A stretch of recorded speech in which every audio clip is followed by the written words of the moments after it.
Some viewers may find the following video disturbing. Viewer discretion is advised. Hey, Spence, let's trip out. I'm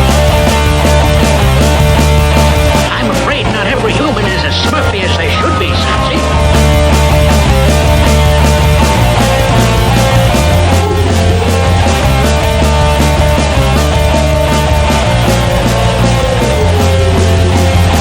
Listen to them. Children of the night. What music they make.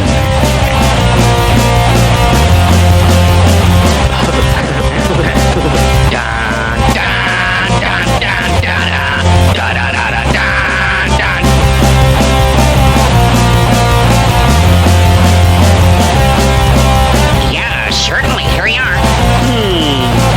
This pizza pie won't pass. Too many calories. Oh, the rest is okay.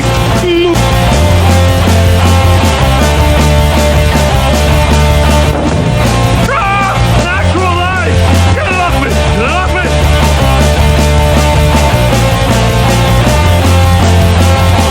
I don't know the meaning of the word chip. Documented Geek Day.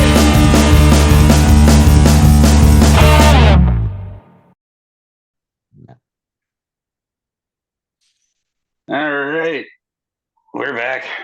Another little short hiatus, but we got comedian, actor, producer, improv artist Matt Vita here with us. Thank you for coming on, sir. It's a pleasure to have you. Dude, thank you for having me. Stoked to be here. Appreciate being here. Absolutely. We met, what was it, like a month ago now? At Tin Roof in Charleston. Yeah. You did a stand-up set, and I thought you were fucking hilarious, and I was like, I got to get this guy on my show. And of course, I'm wearing your shirt. Fuck yeah. And wow, yeah, it's an awesome shirt and very comfortable. Like, I love the material it's made out of. But it breathes very well. If you're gonna rub yourself, do it to start. But I want to ask you about Nar Boys to start off here. Like, tell us a little bit about that, and like, is it like your secret club or? No, I mean, it is and it isn't. I'm like a big surfer, snowboarder, so like I've just like I've branded a lot of the things I do with like Nar. Okay. So like sometimes I call myself Nar Father, and I had all these shows I was producing under the moniker Nar Father. But then Nar Boys is actually the name we use for my production company. So I do some stuff in film production. We currently have got a feature-length horror film that's doing like a festival run. And that's our biggest project to date. But, you know, Nar Boys is the production company. It's me. And I got one partner on that venture, Mark Tuzinski. And you just let me put my stupid fucking face on the shirt. And I just kind of use the shirt. When I go out on tour to do stand-up, that's kind of my merch because it's my stupid face. And I've got my dumb saying on the back of the shirt. So, you know, but like I said, like, anyone could be an Nar Boy though. So it's like, yeah, it's like my production company. But it's like, if you're cool, yeah, you know. One of my comic friends started saying, yeah, if you're like down with the Nar Boys, you're in the normie. I like works. it. Yeah, I like it. I like it. That yeah, it rolls right off the tongue. It does. Awesome. I love that. Well thought out. It's like that Anti-Flag song, too smart to fight, too smart to kill. The fucking normie, bro. Join up, you know? Yes. Oh, God. So, what got you into stand-up and like wanting to do stand-up? I've always wanted to. I've always been intrigued by it. Well, the first time I ever got intrigued by stand-up when I was like 12 years old. And I've always, like, music's always been a big influence. I've like played in punk bands and shit since I was like 12 years old. I've also been rapping, like doing freestyle rap since I was like 12. And when I was 12, I had like a little 4-track recorder and I would just like make really weird music. And I was actually sampling George Carlin for this really weird song I was making. And that was the first time that I was kind of like really intrigued, like, oh, this shit is cool. Cause it was funny as shit, but he was kind of saying something at the same time. And I was kind of like, it really imprinted me, but it wasn't, I mean, I was 12. It wasn't until like my mid 20s I started doing it. you know, in any like thing where I called stand up. But the weird thing, like in the middle of all that, so I started doing, like I said, I was playing in bands when I was like 12. I started rapping, and I used to do these shows when I was like 12, 13, 14, 15, that like these days I'd be like, yeah, I was doing comedy, but really what I was doing, I would go to like punk shows and hardcore shows, and in between the bands, like either one of my friends who drums would like play a beat and I would just like rap, but it would be like all funny raps, or I had like this little drum machine where sometimes I would just plug it into like a bass amp. So it's like back then I was just like, it's fucking Vita being weird in between the sets. But like now I'm like, you know, I was doing comedy, you know, 30 years ago. I just, you know, didn't call it that. Mhm. You're just having fun. Just having fun. Yeah, still trying to, you know, just having fun, you know? Oh yeah. That's the most important part about any like performer. Like, just have fun with it, man. You won't get sick of it. No doubt. But I mean, Do what? it takes balls to do it. I mean, there's not a single person that I know that doesn't think that they are fucking hilarious. I mean, I know that I think I'm fucking funny, but it's only one-on-one. The idea of actually standing in front of people and trying to deliver any humorous thought that I could have is fucking terrifying. It would fall apart. I know it would fall apart. Could have been the best, like most well thought out thing on earth. I could have like practiced it for hours in front of people. It would just. Not if you don't try, dude. Not if you don't try. Well, even then, though, you have to like. There's a certain amount of what confidence you would have to have going in. I mean, and I've been in bands. I've played in bands. I'm a drummer. It's like being able to play drums on a stage or whatever. It doesn't concern you. You're behind an instrument, right? Right. And I guess to an extent, if you were so inclined to think about it, I guess you could say a microphone is sort of like an instrument to stand behind. But the actual, like, writing out a joke, thinking about a punchline, and being able to deliver it in a way that makes sense in front of a crowd of people who don't know who the fuck you are. That's an impressive thing. Like, it is like, to me at least. I mean, I respect the shit out of it. It's not fun. No, yeah, no, I mean, I agree. It's like, I mean, I've done a lot of things. It's like, it's one of those things where it's like, it takes the most time, I think, to start to get comfortable and get doing it. And like, the thing that's like, I think a blessing and a curse, and what makes it scary, but also makes it really rewarding, is like, it's just you know what I'm saying? So it's like, you live and die but on your own thing. And it's like, to your point, you know, it's like, you don't have, you know, so it's just like, all right, what do we got? You know, but well, I guess maybe that would be it. Like, I mean, you're saying like you're living and dying by your own actions at that point. Yeah. And like, if it happens, which I mean, you always, if you like any of the other podcasts by anybody, like the Tom Segura, or for that matter, what Joe Rogan, even before he got whatever the fuck he's doing now, like any of those guys talking about like bombing somewhere, it's like, it's a soul crushing fucking thing. Which, even being in a band though, playing and having people just like not pay attention is a soul crushing thing. Yeah.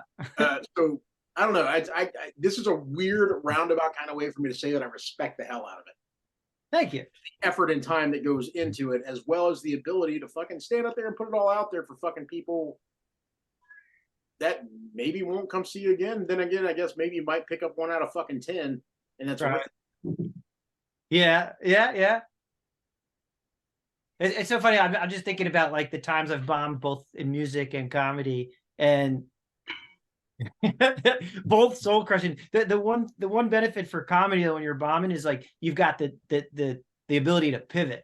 And sometimes when you're you know, digging a hole of shit, you know, you're gonna just, you know, pivot and dig more shit on top of your head. But it's like, you know, I've been on stage before in a band where it's like, you know, you're in the middle of a fucking 5-minute song, 2 minutes in, people are hating it, and then you're like, you know, suddenly everybody's in the alley drinking beers, waiting for the next band.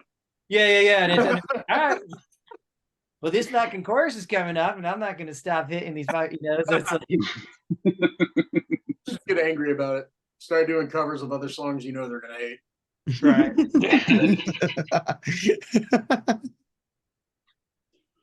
I did that one time. People started walking out of one of my acoustic sets, and I just started playing Puff the Magic Dragon. I'm going to argue that. And by the way, if people there claimed they didn't like the song, they were lying. Oh, people came back in for that. See? No, I was like, okay, I'll just play old stupid songs. Whatever. My old band, we used to cover a couple of kids songs. I fucking love doing that. Oh yeah, dude, that's like, so much fun. That's why I love Punk Rock Factory, because they do all the fucking Disney songs and shit. They just make it sound so fun, and like it's like those are their songs now. Right. So they fucking are. I have not yet introduced my kid to them. oh, you have to. I'm going to, but like she seems to enjoy metal. She likes metal. That's Like, acceptable. that's what she's into. That's cool. That's It's cool. completely She acceptable. doesn't know yet. She doesn't know what the fuck she's into. How old is the kid? She's 4 years old. She is 4 years old. She is just old enough to know that she likes a heavy beat, which may just turn into a love for rap. It's completely possible. Right. Shit, she might be a Completely. Domstein fan. I don't know. I mean, like Trans-Siberian Orchestra in her future. Either or is acceptable. She's on the right path. But why don't you tell us a little bit about your movie you got coming up? You can't tell us too much about it, Especially obviously. as far as it relates to horror. I mean, you said it's a Yeah. horror. I'm assuming We're all horror heads. or is it just straight up fucking horror? It's like a dark comedy horror, lives in like the horror space. It's called Killington, and we actually shot it up in Killington, which is a town up in Vermont. So we kind of like we're searching for a name. We're like, well, we shot it in a town called Killington. You know, I'll just go with the It name. works. It works really well. Low hanging fruit on that. Low hanging fruit. Great. And yeah, it's like a story of like 4 women that win a trip with like this online influencer to this like remote Vermont town, Killington, and then they get there and shit starts to get fucking weird and blah blah blah blah blah. I like how that trailed off. I like how you said influencer and then trailed off from there, and then my imagination just immediately went to what that could possibly be. Yep. Like kind of like yoga guru kind of like is the main character. Oh no, I'm fully expecting that. Yeah, I'm expecting like Insta or like TikTok kind of influencer. Like, yeah. Yeah. I'm intrigued now. That's cool. And the influencer Callie is played by Sophie Sumner, who was the winner of America's Next Top Model a couple of years ago. Nice. And she did a great job. She really embodied that. It was her first big acting role, which is really cool that, she was Sweet. part of that project. Yeah. But she did a great job. And we just had Saturday that just passed. We just had another screening. So we sold out our premiere in New York and we just did an encore presentation. We had Sophie and a couple of the other cast, Nikki McCallum, one of the other stars came in and we do like a Q&A after. And it was great because it's cool because it's like, obviously I'm a comedian and it's like a dark comedy elements and like it played really funny this time around. And it was cool because about 80% of the audience this time I had no clue who was in the theater watching it. And it was getting a lot of laughs. So I was like, as a producer, creator of the film, sitting in the back, I was like, good. I could imagine. Right. So. It's doing what it needs to be doing. Doing what it needs to be done. Yeah. Were you did you actually write it, or I mean, obviously production, so then it's like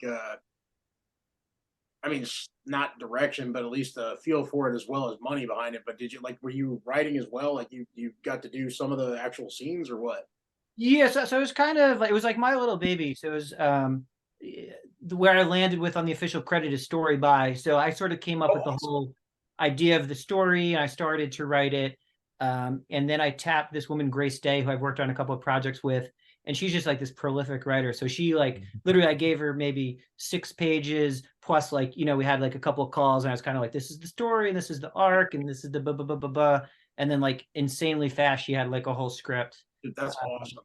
Yeah. And then I brought in a couple of friends to co-direct it. So I also was a co-director with the lead directors, Mark Dzinski and Frank Pers. I also play a role in it. So it's my little baby, but can't be done without a village. So I did bring in, different people to help in different parts. Yeah. And then one of the other really cool things about like while we were shooting, we did allow for a lot of improvisation. I mean, we shot in a very tight schedule, but we still like, we were like, even in the moment, kind of letting the actors just kind of get riff and stuff like that, which was cool. Because a lot of cool stuff kind of just came in that, which was dope. I'm actually excited about that. Like I'm stoked for that. I mean, imagine eventually, assuming that it gets like picked up and actually pushed somewhere. Like I'm assuming there'll be streaming something somewhere. Hopefully, at least that's the goal. I would guess. Yeah, so right now, like I said, so we're kind of doing like a festival run. So we've had some success. Actually, our next screening on the books is down in Atlanta as part of the Days of the Dead horror con and Oh, rock on! yeah. So we're going to be screening there. That's Jason's neck of the woods. Yeah, that is. That's literally like down the road from me. So that's fucking great. Dude, January, I think. Well, it's like 3 days. We don't have our exact screening time, but I will keep you all pinged if you're around. It's at the end of January, I think, the 28th, 29th, 30th, I think. And fucking tastic. I mean, look, now at Days of the Dead, I'm aware of. So that's fucking wonderful. Sweet. Yeah. So we're screening there next. And then we just submitted to a bunch of other festivals. But yeah, kind of the idea at this point is we're kind of going out there, screening, making some connections. And at the same time, as the producer, like I said, I wear a lot of hats on this project and, started mapping out like potential distributors to go after, like, pretty realistic. Like, I don't think we're getting Netflix or something like that, but there's a lot of sort of mid-level horror distributors that, a lot. And that's the whole thing. There's a ton of them. Companies out there that had put out some quality surprise shit. That's the best way to know how to put it. Like stuff you did not expect to be as amazing as it actually is. Fucking Shudder has been on a roll. Shudder has been on a roll, but they have fucking what is it? Fucking A&E backing them though. So that's like but still though, even like they all right. So their original shit though. They put out. They're almost like on. Okay, so you had a fucking what was the last one? Not Bloody Disgusting. No, Bloody Disgusting. Bloody Disgusting. Started, they would release a couple of they did a couple of film back stuff. Like they did what was it? Human Resources or Inhuman Resources. Yeah, a couple other movies like that, and like they were decent. Shudder has done some high quality shit on low budget.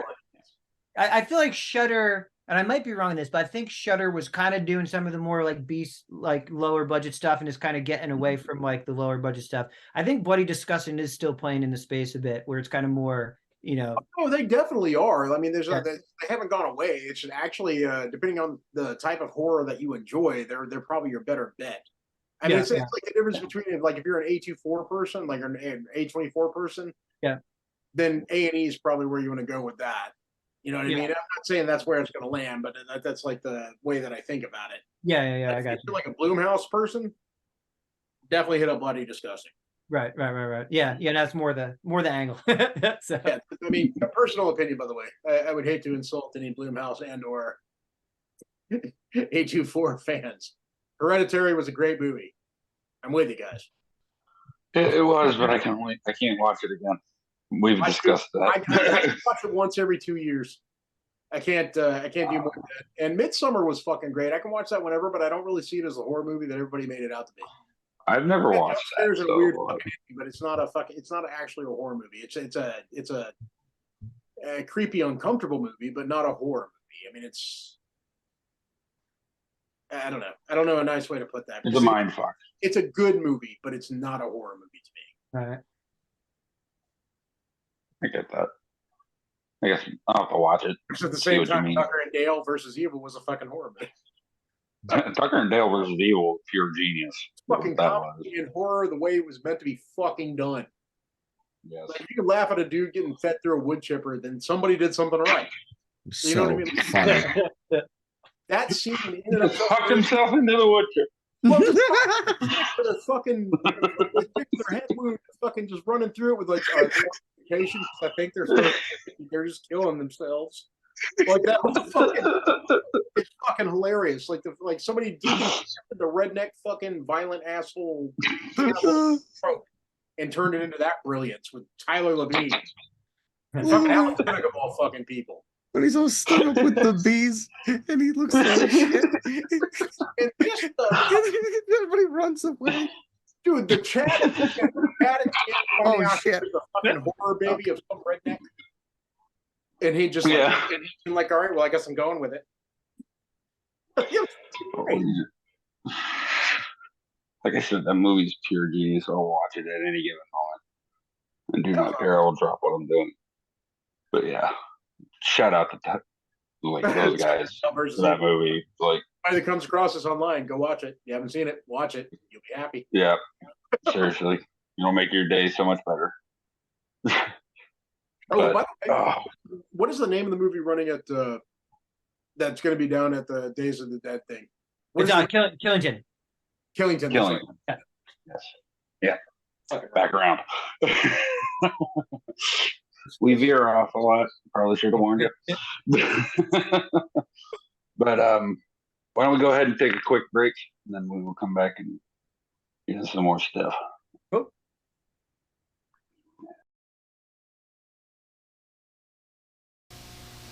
I'll mail myself someplace where there's nothing to make me go cuckoo for my favorite cereal. Delicious, munchy, crunchy, chocolatey Cocoa Puffs. It's part of his good, nutritious breakfast. Cocoa Puffs mail call. Special delivery postcards for Sonny. He's not in. They say Puff Puff Cocoa Puffs. Chocolate tasting Cocoa Puffs. Munchy, crunchy, chocolatey. Cocoa Puffs! Yahoo! I'm cuckoo for Cocoa Puffs! Boy, did I get the message. Go for it, red. Go for it, black.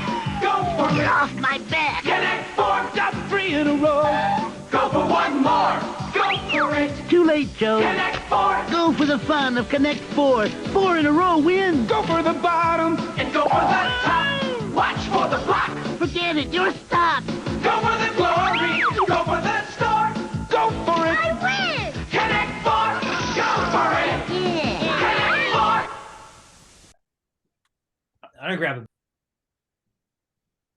All right, we're back. Now, you do some great crowd work, my friend. Oh, thank you. So I gotta ask, like, what are some of your favorite crowd work moments? Like off the cuff, like I'm gonna pick out this person right here. You know, just riff for a few minutes. Putting you on the spot. Yeah, I'm trying to I had one tonight. I wouldn't say this is my favorite. Actually, no, I don't want to talk about this one. This might come across wrong. So what sucks about that is like now I'm really curious. Like how Right. I want to know, like, did somebody die? What happened? No. Everyone's the only thing that has died is your ability to say anything you want years ago. Oh, is that disregard. Get it. I understand. Yeah. That's it being shoot away. Get out. Yes. I know it's really nothing bad, but everything's so taken out of context. Yeah. I'll try. Was I doing crowd work? Try to I think. did a little bit. There's a couple of people, like there's a fella with a beard there. I actually worked with this guy. Like he was sitting next to a chick with red hair, and you singled them out because they were right in front of Oh, the people that And- that I did the song for at the end, because I would do the little improv thing. you. Yeah. Yeah. Okay. Yeah. And I can't remember what all you said to him, but I was just standing at the end of the bar, just dying laughing.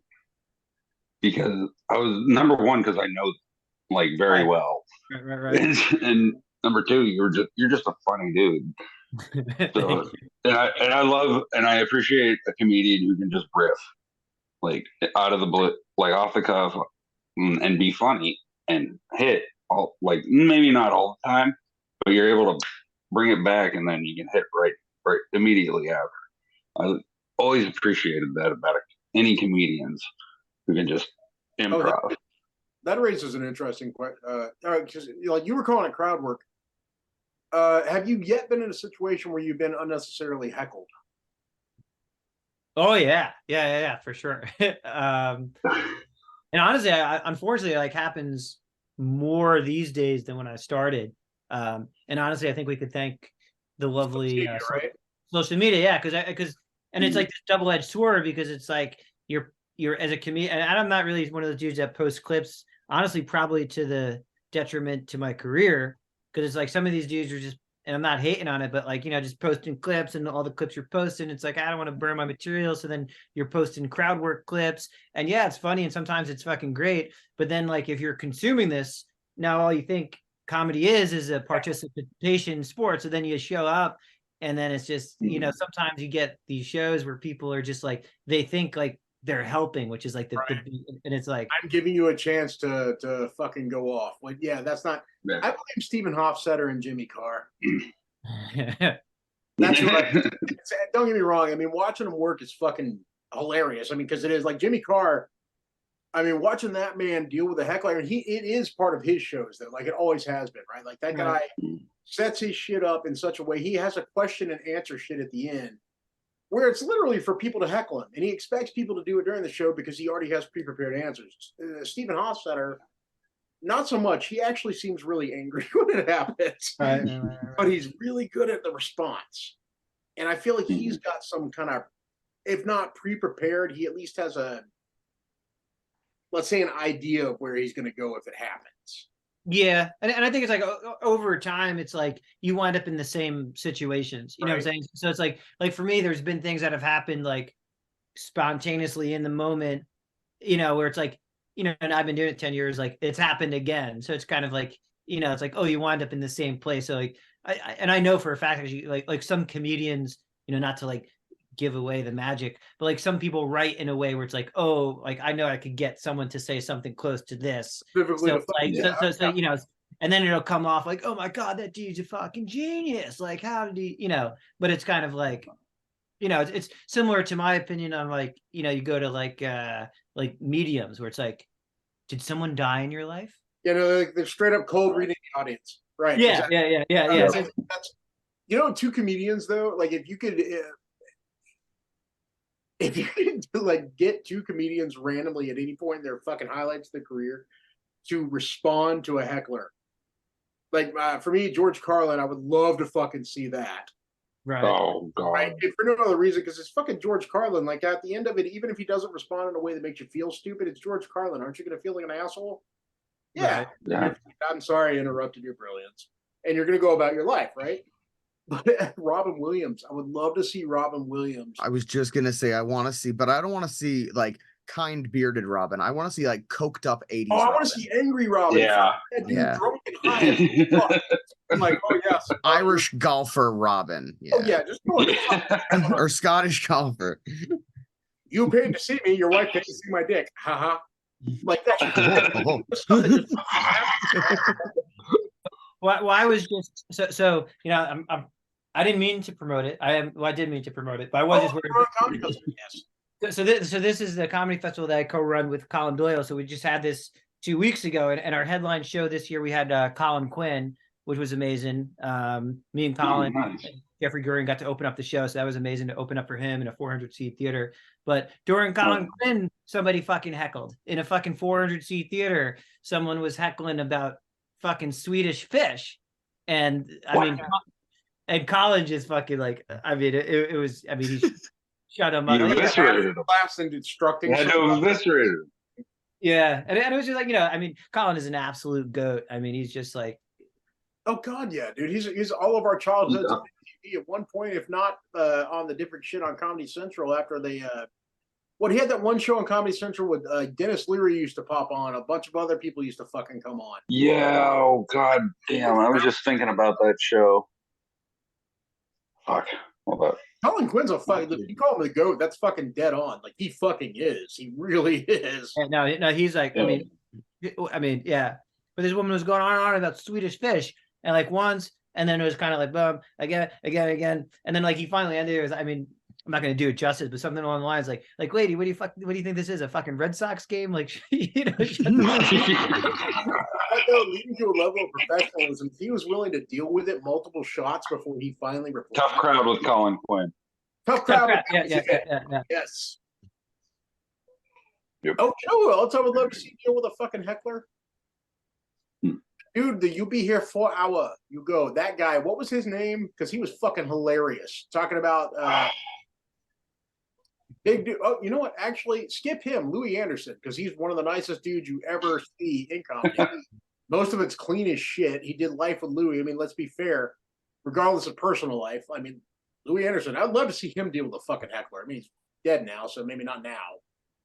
Maybe he is. Maybe he's getting back at him on that. I would like to, like, seriously, on him. like, how does a comedian like Louis Anderson deal with a fucking heckler? I mean, I think a lot of it is, it's all judo. Honestly, a lot of it's just judo, where it's like kind of you fold it back into the you know what I'm saying? It's like, you know, it's like use it where it's at. Wonderful. It is literally, it's crowd working judo. It's like- that was that is fucking wonderful. That is perfect. Although it still leaves me wondering about Louis Anderson. I feel like Eddie Murphy would just be mean. Oh no, Eddie Murphy actually, on one of the not on Raw. No, it was on Delirious when somebody Yeah, told that's him like when he was in the purple outfit. Robertson. Actually, somebody fucking yelled at him, and he fucking Yeah. like turned around and basically was like, "I shit on you," and they were just like, "You did," and it was over. Like, what else are you supposed to do from that fucking point? No, right.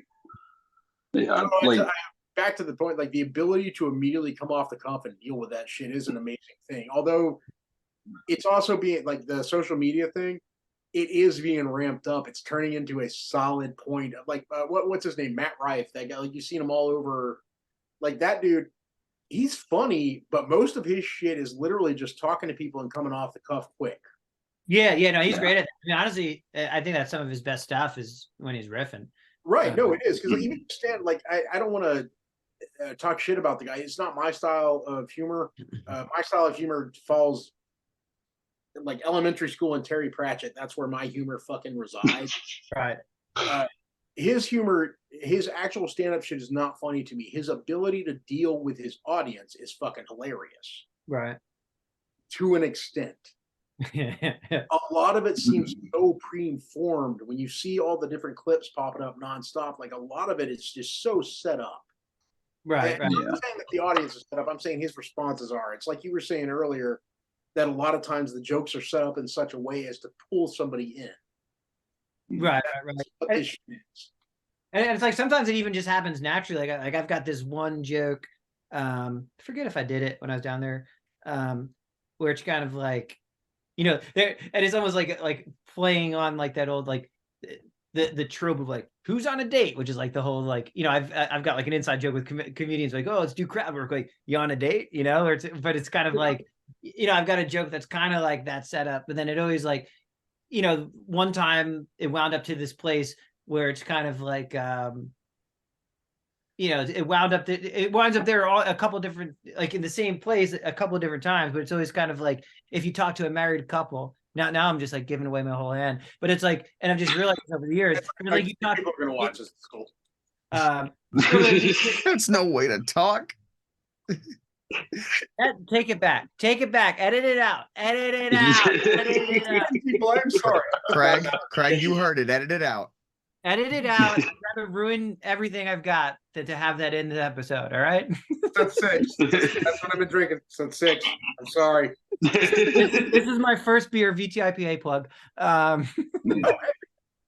No, but it's like you talk to a married couple. So many times you talk to a married couple at a show, and you're like, oh, you're on a date, and the response is, no, we're married. And there's so much like I've got, and it's I don't post many clips, but I've posted a clip of me dealing with this one time where it's kind of like, those are not mutually exclusive concepts. Like you could be married and on a date, and it's like this whole stupid fucking thing. But that's one of those things where it's like you talk to a married couple, like, oh, you married on a date, like it's gonna go to the same relative place 79% of the time. You know what I'm saying? I like the fact that it was 79. Dude, not 80, not 78. Stand-up's all numbers, dude. It's all fucking numbers. It's like I've got jokes which like, okay, this is a 50-50, this is like an 80, this is a don't try this one. Up though. The fact that you actually like, that's like when I was saying earlier, there's a lot of people that think they're fucking hilarious, but the ability to stand on stage in front of people and do it. Right. There's a thought process that goes into that. And that's the thought process. Like I wouldn't have considered that. I wouldn't have thought about it. It would not cross my mind to ask who's here on a date and then get a married couple and well, we're married. Like it never would have occurred to me that was a moment that you could fucking work with. Right. And my dumb ass just stumbled into it because I've been doing this joke so long where it's like, I had a couple of times where, and then it just turned into like gold. And then it's like, it to me, it's like, it almost like, I feel like I'm cheating myself because I had the first time it happened. And then I wound up in this like beautiful place where like we did this like riffing about like, dude, wait, no, you're married? Like you could go on a date when you're married, dude. Like, you know that, right? And it was just this like organic, beautiful thing. And then it was just kind of like, I've wound up there again, and I'm almost kind of like, I want to do something different because this is like cheating the art. But then it's like, I don't, you know,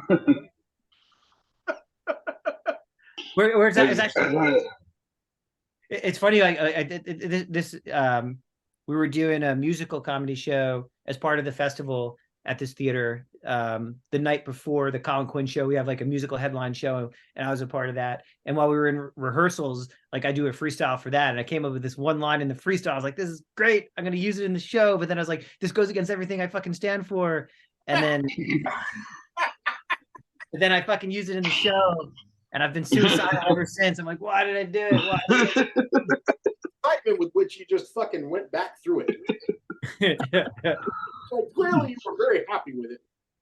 And maybe you should, like, that's okay. So you were saying also earlier, there's a lot of humor that you can't throw around anymore. There's no what's the right way to put it? There is no humor as a response. Right. Too fucking ready to be angry about shit. Even when they know it's funny.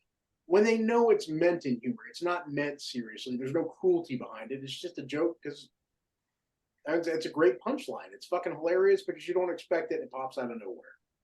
Or maybe it's hilarious because it's uncomfortable. One way or the other, funny is the reaction to it. Right. And it's like, I don't know, from my perspective, it's like, well, from a very high level, I'm going to get all philosophical. I feel like all systems overcorrect. And I feel like where we were 10, 20 years ago as a society, like there was a lot of shit that was being said and like that was parlance that was fucked up. And, you know, it's like, yeah, we should have righted our ways a bit. And we did. And I feel like we've overcorrected where now some people are like, dude, you can't fucking say nothing. So there's like that, in my opinion, and just my opinion, everyone's welcome to their own opinion. But then there's also like on a micro level, there's like some comics that just fucking either are being hateful, which is terrible, or suck, which also just sucks. So it's kind of like we live in this weird liminal state where it's like, dude, I don't want to hear a rape joke ever. You know what I'm saying? Like it's like that's it. Yeah, no. That, you know, like from some dude, no, like I was at, you know, like shut up, you know. Right. You have somebody like Daniel. What was it like 5-6 years ago? Daniel Tosh was dealing with a heckler in his audience. It was a woman who was not appreciating any of his humor, and there was some kind of a fucking rape comment that followed him. Like when she was leaving, he was like, "It'd be funny if like 8 dudes raped her right now." Right. It was a joke. He did mean it as a joke, but it didn't matter because that's you fucking overstepped your bounds. Right. And he later apologized. Like Daniel Tosh of all fucking people. Well, yeah. I overstepped. I'm sorry. So the idea that there are certain things that are off limits and everybody just understands it, like that is I would argue from at least a layman, somebody who just watches it, it's an understood fucking thing. Right. And like, don't hit. And it's always this paradigm, and I feel like it's really a three-planed. Now I'm getting into the graphical, like I don't know what I'm even doing, but it's always like kind of like, you know, funny and sort of, you know, worth it. You know what I'm saying? So it's like if you've got the best fucking joke ever of all fucking time, but it's like funny, worth it, and where you are sort of in your career, which some could argue is like unfair. You know what I'm saying? So it's like you get up in your career, you've got a bigger level to play with. But also, if you're going to touch certain things, from my personal opinion, it should come from a personal place of reference. But if it's the funniest fucking joke ever, there's an argument to be made that it's like, okay, well, the world needs to laugh like this because there's no one that's done it like that, you know? And it's like, that's a fucking great point too, though. Just the idea, like you do get to a level where what you're saying is more acceptable regardless of what you're saying. Yeah. It's also like that's seriously fucking unfair. That's not. I mean, yes and no. I mean, to a certain extent, it's unfair, but to a certain extent, it's like kind of a paying your dues kind of thing. Maybe a little bit. Yeah. So if like paying your dues is one thing, like I get that, but I'm saying like if you were literally standing on a stage saying something you wouldn't have said fucking 10 years prior, because you know you can get away with it now. Right. You know what you're saying isn't okay. It was never okay. You're just letting it. You're doing it now because you have a larger audience where there's more assholes that'll be like, "This is fine." Right. Well, the way you just said it there, I would agree with you. That's not okay.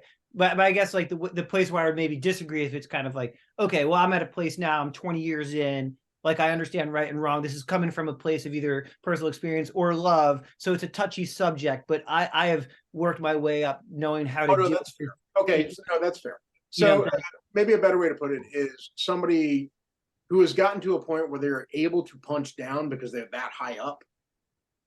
Well, I guess to me it's a see. I don't like punching down, but it's more. I would say more of like dealing with certain topics and even talking about certain things where it's like, okay, I'm enough of a craftsman where I could deal with this subject and do it in a way where I'm not punching down.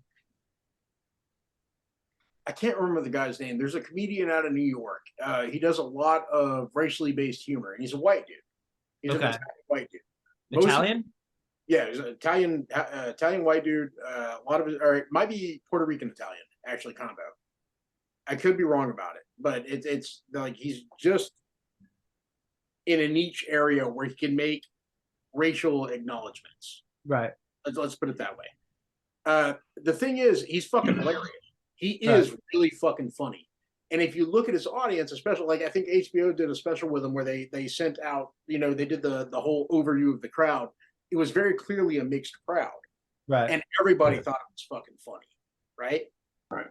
So my thoughts are that guy was in a particular place to make specific jokes.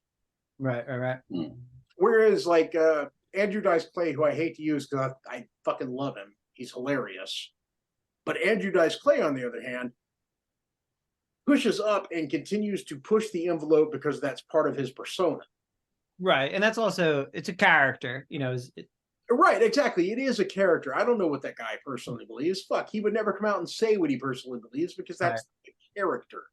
But the character itself is really gross in a lot of ways. Oh, yeah. Yeah.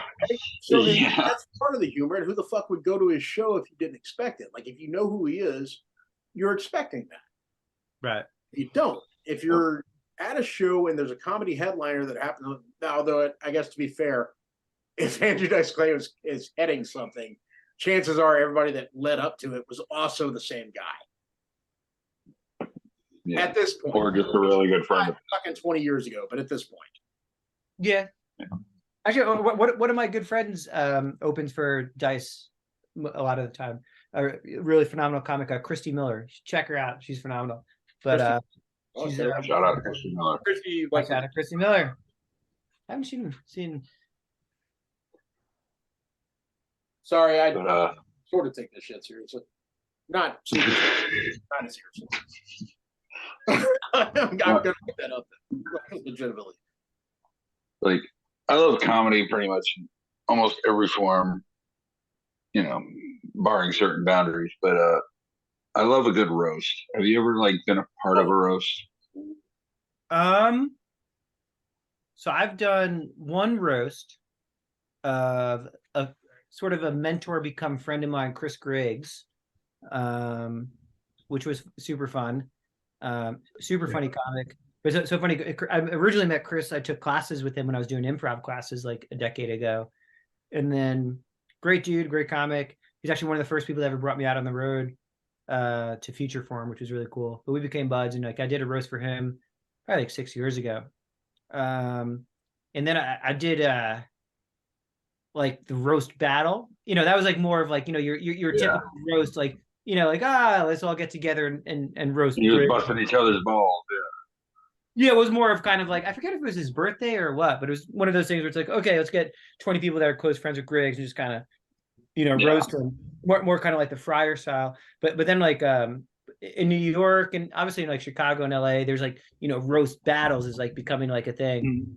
And I did one of those shows once, and God, it's the worst I've ever fucking bombed in my time. I was so it was it looked like I'd never even tried to do it was terrible. And I'm I don't know. I am a nice person. I'm a Pisces. I'm maybe this is not for me. I'm a nice person. If that is not the fucking sense for everything, everybody on Earth, that should literally be Hamas right now. They should literally step up and be a person of a Pisces. Gets you out of anything. Gets you out of anything. I'm getting a parking ticket the other day. I'm like, come on, bud. I'm a fucking nice person. I'm a bitesies. I'm gonna move the car in like 20 minutes.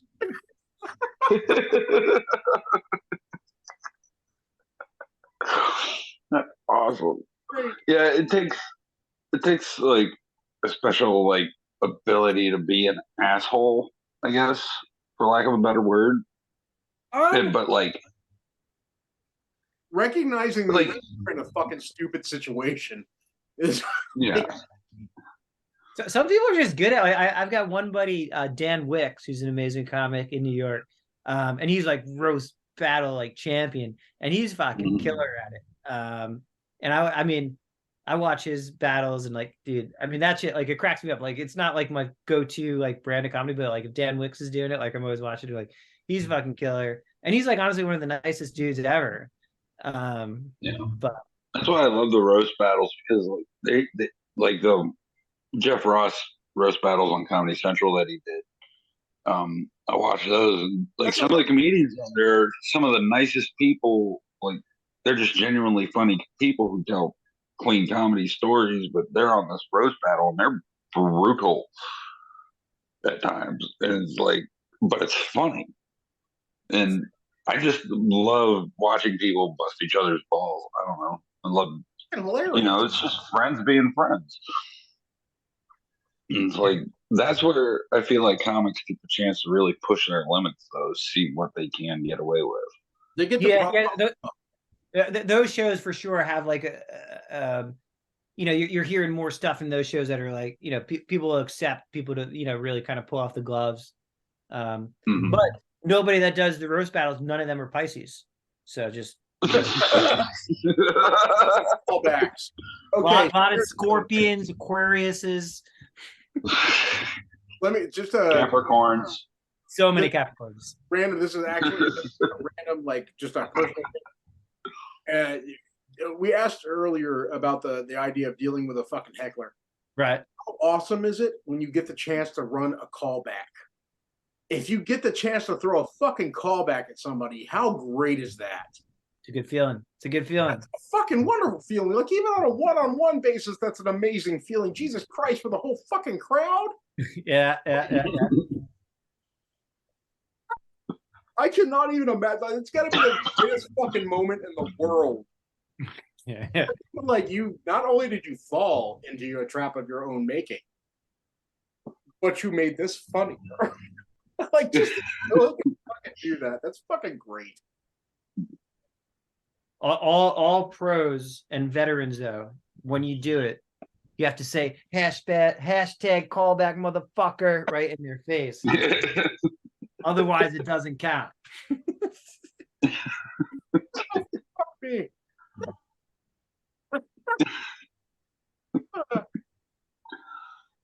The world would be a better place if more people would just do that regularly when talking to each other. It's a callback. How'd you like it?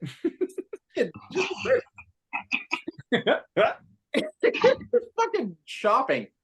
Shopping would be easier with that shit. Jesus Christ.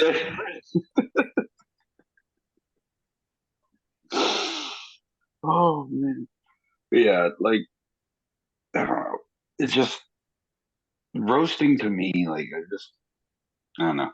I like busting my friends' balls any chance that I can. And I know they enjoy it. Busting my balls any chance that they get. And it's just I love poking fun at my friends. I don't know.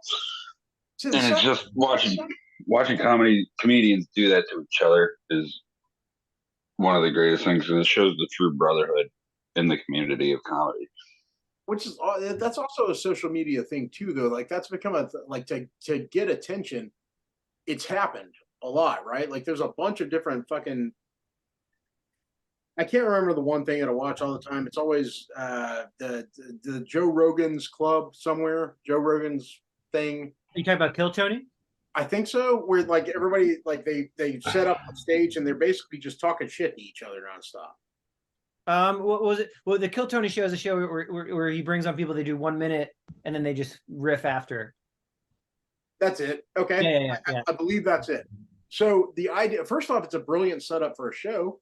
Yeah, I like that show. It's fun. Yeah, no, because people Cool. they get a chance to go just straight off the fucking cuff and respond to each other. That's fucking hilarious. Until it isn't. Like, I have not seen it not be yet. My assumption is that if you're in the audience, eventually you're going to see somebody that fucking freezes. Yeah, well, I mean, honestly, I like that show. It's funny. It's one of the shows that, like, late night, if I just need to decompress, I'll watch that show because it's just kind of. No, definitely, dude. If it pops up, like, I don't. Once again, I'm not a TikTok person because I'm old. I watch on YouTube. I'm a tuber. I'll go on YouTube. I'm not even a tuber, dude. I fucking it's reels on Facebook. Like Facebook is like, watch this reel. I'm like, okay. I'm tubing. I'm hitting play. You don't have to touch nothing. Sit back. You can crack a VTIPA. Just tube out. Jesus Well, Christ! you said you were a surfer, man. I feel like Gotta ride those tubes. No doubt. Just tubing. Just say like the different. First off, I know that they are TikTok clips that are popping up, but I will scroll through them for like 4 hours and then be like, God damn it, I gotta sleep. Yeah.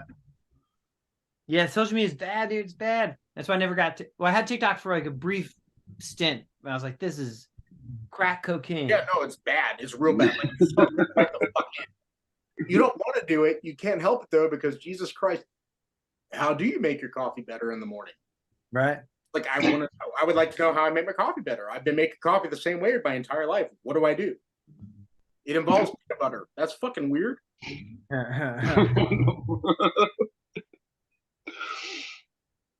Either way, point of the matter is the roast battle shit, like it is fucking hilarious, but I swear to God, it's been bolstered by the social media thing. It's the same as like it really has. Well, it's the same as the fucking heckler shit. Like that was a question that I asked because of social media. Right. You know, like the heckler thing is because you see it so often. There's so many guys building, I guess, if not a fan base, at least a watch base, a fucking like base. A reputation. But there are like legitimate, like amazing comedians that are using that to their benefit. So it's like, it's cool. And like to my opinion, like the roast stuff is cool because people that are good roasters, like my buddy Dan Wicks and stuff like that, like. To me, the impressive thing about that is like every roaster writing new jokes. So to me, that's really impressive because you're posting stuff that's actually like written material that's quite good. Brand new. Yeah, writing new. So it's actually quite. It's just not my personal cup of tea or what I'm after, but it's like really. If you're good at that, it's really impressive because you're writing new stuff all the time. And it's cool to like have a second home for it on social media, and it's like it's not material you're really going to use other than that one thing. So it's for me like that's kind of cool that like it has like, okay, cool, like you could do it in the show, in the battle, whatever, and then also have a second home on social media. But it's like kind of like, there's nothing wrong with it's only that moment and then that moment on repeat on social media. Yeah, so it's like really, yeah, no, I get that. That actually, because like in a weird way, because it kind of sucks. Like you write a really good roast joke, like you can't go, you're doing 3 spots a night, 7 nights a week. You can't do the roast joke if the other person's not there. It's like exactly.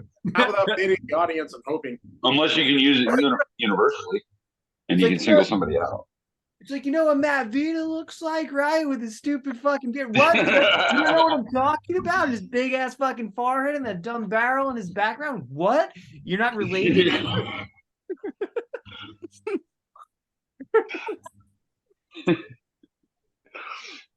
Calm down, early 70s George Carlin. Thank you. You're very welcome. I'm going to bust that out all night. Which HBO Plus, anybody here has it? HBO Plus. What the hell is that? Does that exist? It's called Max. It's called Max now. Okay, Max. All right. Max now. I'm sorry. The George documentary, it'll make you tear up. Oh yeah, it did. I cried. Yeah, it's really good. We even watching his rise into what he became and the shit that he up with to get there. I mean, it is amazing to me. It's like you think of George Carlin. Like when I think of George Carlin, I think almost immediately of Jay and Silent Bob, which that's the way to go. But that's what I fucking think of, right? I think of the Dan Quayle joke that he had. No, but that's the whole thing. Like even the shiny shits joke with his fucking dog from the Christmas tree. Like that is fucking. He eats some tinsel and takes a shiny shit. Yeah. That is a like basic humor joke that is fucking hilarious because it's George Carlin telling it. Yeah. Right. So like that kind of level of like, there are very few people that I know that are not like, I'm a big George Carlin fan because he's fucking hilarious. That documentary, it's like the amount of effort that he put in to get to where he was. You wouldn't think about it. Like when I was a kid, already there, so I didn't know. Right? Like it's a weird thing. Like it takes effort, it takes time, and it takes work. Yeah, I don't know. It absolutely does. I just think it's an interesting thing. The most intelligent, wonderful fucking comedian you possibly think of is a dude who worked his ass off to get to where the fuck he is. And honestly, that's the best in comedians. Like they work their asses off, and I'm sure I know you're no different. You bust your ass in everything you do, I'm sure. So it's like, yeah, you got to respect it. You know what I mean? Like, and a lot of people don't, and that's the sad part about it. No, that's And which goes back to the people in the audience that are fucking shouting shit at the stage. They think they can pull it off, except they fucking. Right. If they could, they can't. They could. They'd be depressed too. You know. Oh, there's that. Also, the amount of humor that actually applies to most people I know, like people, the funniest fucking people I know have some of those traumatic fucking histories. Yeah. Like you dealt with some shit growing up. That's why you have a sense of humor, because otherwise everything would have sucked. You wouldn't have made it here. Yeah, a lot of time. Yeah, there's a lot of trauma, in the backstories of the industry for sure. Oh yeah, and it's sad to think about it. It's like no wonder they're making people laugh because it makes them feel good. It's like Quickest way to do everybody it, wants to feel good. turn it into something you can deal with. Everything else fucking sucks.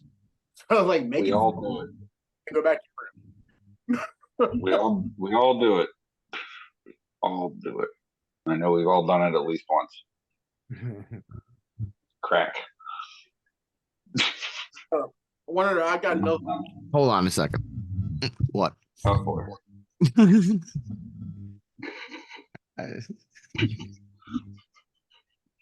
But Matt, what do you got coming up, my man? Any shows lined up? Yeah, I'm in. What's today? Tuesday? Yeah. It is the 12th today. 12th of December. I got a couple things in New York this week, and then this weekend I'm in Sugarbush, Vermont. And then ending the year back at the Wool Mill Comedy Club. We're doing 2 shows on the 30th and the 31st. And I'm just kind of working on booking out next year. I got a couple of cool gigs coming up. Gonna be in Canada. I think I'm heading out to California at some point. I think I'm gonna shoot back down south again, probably in the back half of the year. But just kind of catching my breath after, November I was on the road for most of the month, and then I had the festival in Vermont. So now I'm just trying to book it out. So tell your friends, tell your family. I'm kind of sending some emails out now. So absolutely. Yeah. Well, if you have Killington now, if you decide to do like an adult movie, you got Sugarbush. Make it happen, man. I've got some friends that work in the adult industry. So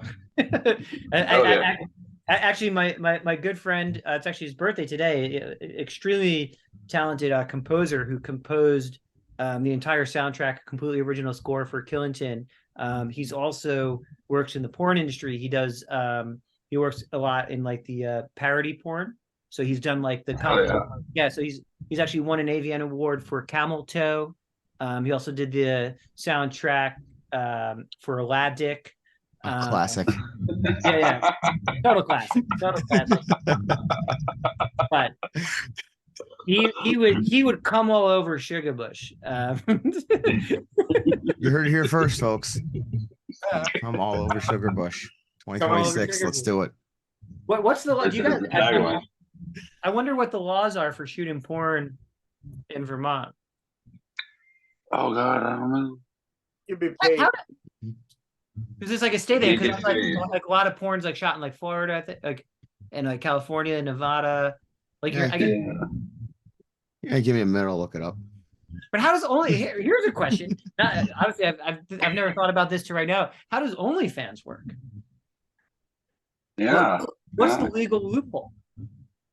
Mostly it's depression, sadness, and regret. Right. Well, that If describes. you have any of these, you can get away with it. Talking about for the people buying. Huh. Right? How did you guys Comedy Fest? How many years has that been going on? So we're going into our third year. We just wrapped our second year. Yeah. So it's a pretty new festival. We've been doing it the last 2 years. It's been a big success. Yeah. First year we had Joe List was our big headliner. Well, no, I definitely heard of it. Which I know that sounds like a stupid fucking like who the fuck am I? It doesn't matter. But that's the point. I've heard of it. Yeah. That's cool. No, that's awesome. No, we've done. I'm really proud of what we built in a short time. Me and Colin, and actually, who was it? Our art. There's this amazing artist we work with, Alice Sterling, who actually she did this logo. There's like hand drawn, but she was on a road trip across the country, and she was fucking somewhere. And she like sent us this message. She's like, dude, I'm in a bar in like fucking middle of nowhere. And I was talking to some woman and she's a comedian and she's going to your festival. And we're like, yeah, that's dope. That's cool. It's gotta feel good. Yeah. But I mean, this year, I think we did 22 shows over 4 days in 4 towns, sold out most of them. So yeah, I mean, we've been rocking and rolling. It's been really cool. That's fucking awesome. Like I said, from at least my standpoint, the fact that, like, once again, who the fuck am I? Better at that, but also that's also the point. I've literally heard of it. I've heard of this festival. Georgia, fucking so many miles away, and I've heard of this through other people talking about it. So That's fucking great. That warms my whole heart. I mean, I keep saying fucking because I don't know how to emphasize it otherwise. Fucking great. But of course, you got Killington. You're doing a festival run for that. That's going to be, Jason. You got to make sure you get to that and watch that. Days of the Dead. I will definitely go watch it. No, I've gone to 2 of them. I will go to another one just to watch that. If for no other reason than another fucking dude who did this. So that I'm going to send you guys the trailer in the chat if you want to check out the trailer. Oh, yeah.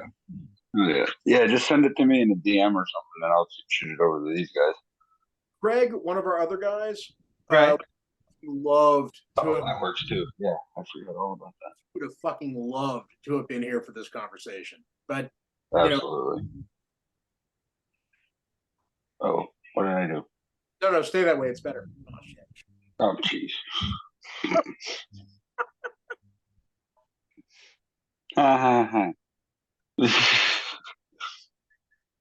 All right. Somebody copy that link. Jason, you got that? Hold on. I just locked myself out of my computer because I have funny hotspots on a Mac. Jesus Christ. Copy link, sending it to the group Discord. No, I'm recording. I can't do that. Oh. Second screen. Wha-bam. I'm opening the link. I'm doing it. Oh, kaboom. Oh, fucking Narboys. There it is. That's great. Ah, there it is. All right, cool.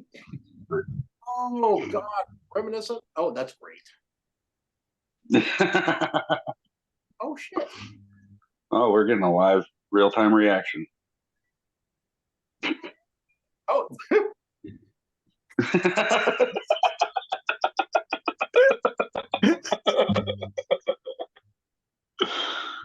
Oh, that's fan-fucking-tastic.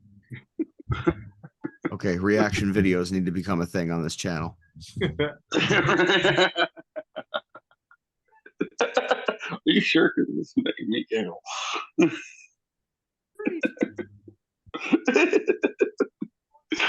He's like a kid in a candy shop. Yeah, he right looks now. so happy. Like he just saw Santa at the mall. Oh, no, have blood.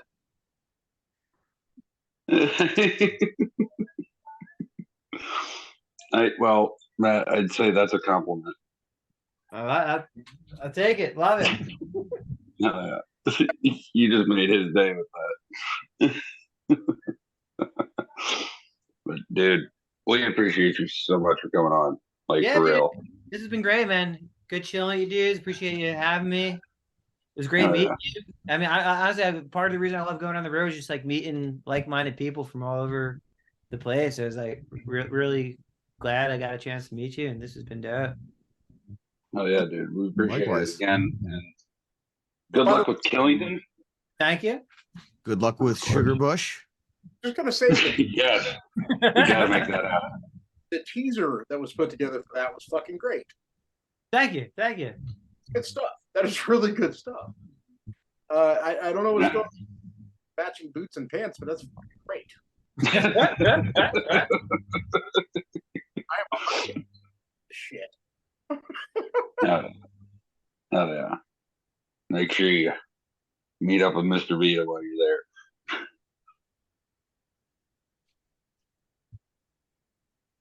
But yeah, good luck with Killington. Good luck with all your future shows coming up. And anything else you might have coming up in the future. Like seriously, like you're one of the funniest, nicest dudes I've ever met in my life. So like nothing but the best to you, my man. And we'll gladly have you back anytime. Awesome. Yeah, I'd love to jump back on. And like I said, hopefully going to be back down south sometime mid next year. So Runs its festival, like what, or after the festival run is done, please come back on. Please come back on. Let's do it. Get other people who also were involved. Actually, it doesn't have to be other people that are involved. Other people that also saw it. Get them on here. So they'll be here. Let's do it. For that one show. I am super just off of the fucking, like, it was funny. Even there's a fucking teaser and it was funny. I like the chicken wings. You like the chicken wings? So like that's not in a full trailer because it doesn't explain much, but the actual teaser involved, the different cut shots were fucking good. It was enough to pull you in. Thank you. Thank you. Oh, yeah. And I, honestly, hat tip. So the trailer was actually cut by my buddy Chris Gramugula, who like we've been doing a lot of stuff with. So I've got another short that's in post production now, which is some of the same people from the Killington team and some new people. But the person that DP'd that, who I've been doing a lot of work with, he edited that trailer. And to me, I was so fucking impressed by this. So Chris didn't work on Killington. He watched it once, and we've just, we think the same. And I was like, dude, I need a teaser cut, and watched it once. Wasn't part of the creative team, just a friend of mine that we've done a lot of stuff creatively with. He gave me that like a week later, and I was like, God damn, dude. That guy did great. Yeah. That's it's fucking interesting. There was like even the fucking remake of Slumber Party Massacre. Like I don't know if anybody here saw that. There was a update for Slumber Party Massacre that was really good, but the thing is, if you hadn't seen the original movie, you weren't going to give a shit. You definitely weren't going to give a shit based on the teaser for the movie. I got it because I love the original movie. It actually falls. Like, that's what I was thinking about when I was watching it. Like there's something to it. It's got weight to it. It's good. Like I'm stoked. I'm stoked about that shit now. Sweet. I'm super happy about it. Craig is gonna cannot wait to watch it. I want to watch it. Oh yeah. But once again, thanks for coming on. Good luck with the movie. Good luck with the festivals. Good luck with the shows, and we cannot wait to have you back on, man. Awesome, dude. Well, it's been a pleasure. Keep in touch, all of you. Yeah, and I'll see you all soon. Absolutely, and that's mattvita.com. Woo! All right.